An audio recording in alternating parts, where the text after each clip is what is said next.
বাংলা আমার সর্ষে ইলিশ চিংড়ি কচি লাউ। আজকে যখন দেখলাম বাজার থেকে লাউ নিয়ে এসছে আর ফ্রিজে খানিকটা চিংড়ি বেঁচে আছে, তখন আর একটুও অপেক্ষা করিনি, লাউ চিংড়িই হয়ে যাক। তাই ফ্রিজ থেকে তাড়াতাড়ি করে চিংড়িগুলো বার করে ভালো করে সব খোসাগুলো ছাড়িয়ে কেটে নিয়েছি।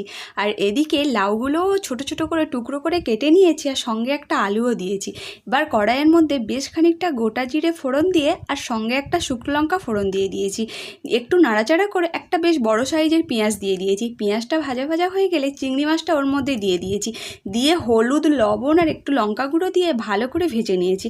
তারপরে আর কি লাউ আর আলুটা কেটে রেখেছিলাম ওটা দিয়ে দিয়েছি, দিয়ে ভালো করে মশলার সঙ্গে নাড়াচাড়া করে নিয়েছি। তারপরে মনে হচ্ছিলো যেন একটু হলুদ কম হবে, তারপরে আবার বেশ খানিকটা হলুদ আর লবণ দিয়ে ভালো করে নাড়াচাড়া করে দেখলাম বেশ অনেকটাই জল উঠে গেছে।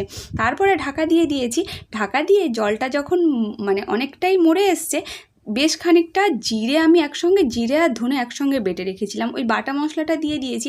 দিয়ে নাড়াচাড়া করে অল্প একটু চিনি দিয়ে দেখলাম জলটা একদম শুকনো হয়ে এসে, তারপরে নামিয়ে নিয়েছি। তৈরি হয়ে গেছে আমাদের লাউ চিংড়ি।